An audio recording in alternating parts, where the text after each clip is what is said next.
you know, I had already been a professional musician in Boston for a long time, and but I felt like I was kind of hitting a glass ceiling. I was playing with really good players, even doing a little bit of touring, as much touring as you can on a decent level out of Boston. But a couple of my friends had been moving to LA, and they had said, you know, it's time for you to, you know, get out here before you get too old, or at least try it out. And I had never really thought about it, you know, thought about New York, maybe Nashville, because I was so attached to the East Coast. LA just seemed like it was Mars. One of my really good best friends moved out because his band had kind of taken off, and he had met somebody out there, and he had just started a new life out there. And this is somebody I would kick around in Boston with all the time, you know. And so he said, I'll fly you out, just come out and visit and check it out. So when I went out to visit my friend, you know, it kind of like, it'd been resonating with me, but I still didn't think I could do it, maybe financially, or, and then another friend of mine who I didn't see on that visit was talking to my other friend. He said, hey, Craig was just out here, and, you know, see, he might want to move out here. So I got a call from this other friend of mine, and he said, hey, I heard you kind of like it out here in LA. I have a room available in Silver Lake, which is a neighborhood in LA, and do you want to move out? And I just thought, that's it. You know, it was like something was speaking to me, and people I was working with in Boston, it was just kind of stagnant, and I wasn't sure if I was going to get further, and didn't want to spend the rest of my life playing in wedding bands and just to pay the rent. I basically moved out there to this house, sight unseen. Woke up in the morning and walked down to the coffee shop, and it's maybe 9, 10 in the morning, and a car passed me by, and it was full of drums. You know, some guy was going to a session or a gig, and I just thought, when I saw that, I just said, I'm home. So I just started playing with everybody. I started taking auditions. Luckily I had my friends to throw my name in some hats. But it was still very much starting over. You know, I was starting from scratch in a lot of ways. So then I was playing in this kind of indie rock band, and we're playing a really, really crappy place that I didn't think anybody was going to go to, down in Venice Beach. And the bass player that I was playing with had just gotten this gig with this guy Josh Groban, who I had never heard of, and he was pretty new. Nobody had really heard of him. And the bass player had said that the music director for Josh Groban was going to come to this place, and I'm like, oh my God, you know, this place is, I mean, horrible, horrible place. So he came down and you know, checked out the gig, really nice guy, and then he pulls me aside later and he goes, hey, we don't really have Josh hasn't toured yet, we don't really have a real drummer yet, we're going to be doing auditions. He's like, would you want to? And I'm like, I mean, I had no idea what to expect. I didn't know what this music was. I just pictured it, some guy sings classical, and I had no idea what the music was. And but I said, what do I got to lose, you know? So,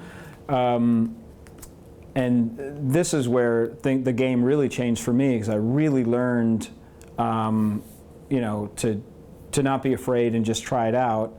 And I was like, well, why would somebody ask like a rock drummer like me to do this gig that, you know, at the time I thought I'd have to dress up in a tuxedo or something and play brushes all night.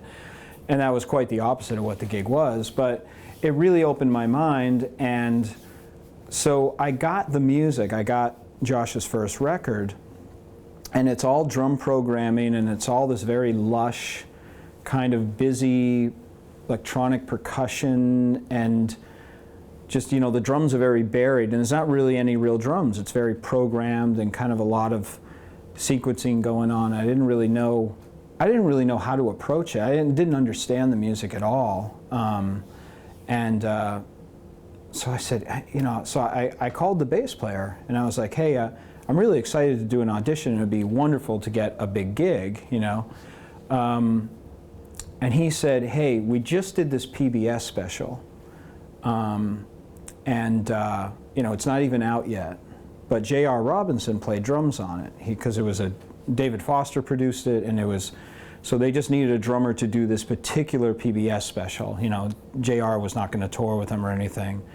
So my point is that initial, just asking questions and that research that I did to understand how is a guy that plays drums going to approach this gig. So he got me the footage of JR playing this stuff, and all of a sudden I just see JR just like, 1, 2, just playing his amazing thing in a very kind of almost like a John Bonham just crushing groove on these ballads and he just brought them to life, and he just played over the sequencing. So that research and I knew in my head, I said, okay, I'm going to meet this guy Josh, and his last impression of a drummer was this situation that he did with JR. So I get to the audition at SIR in LA, and there's all these amazing, well, I wouldn't say there's a bunch, it wasn't a cattle call, which was even more scary. It was about like 5 really great drummers, guys I'd heard their names before. But I learned as I'm sitting outside of the audition place that a lot of these guys, they're like, oh yeah, I listened to the record this morning, and this guy's like, oh, it's kind of this ballady stuff, and I'm just going to keep it simple, or they got charts in there. And I'm thinking to myself, okay, no matter how good these guys are, the week that I spent researching, and this is before YouTube, but really researching this stuff and asking questions of anybody in second degree that I knew related to this gig, just getting that extra research and knowing about how to approach the gig, I think got me the gig. I wasn't afraid to hit the snare and really have some power behind it, because had I not known about that, it would have been I would have walked in very timid, and I think the other drummers walked in very timid. They just read the charts and they just, I'm sure it was good, but it didn't have an impact because they were just playing it safe. So after I played, Josh said to me, wow, you really nailed it. He's like, you're really a rock drummer. And I just thought that was it for me, I'm not the right guy. And then right after he said it, he goes, yeah, you're really a rock drummer. And then he goes, I think that's what I need.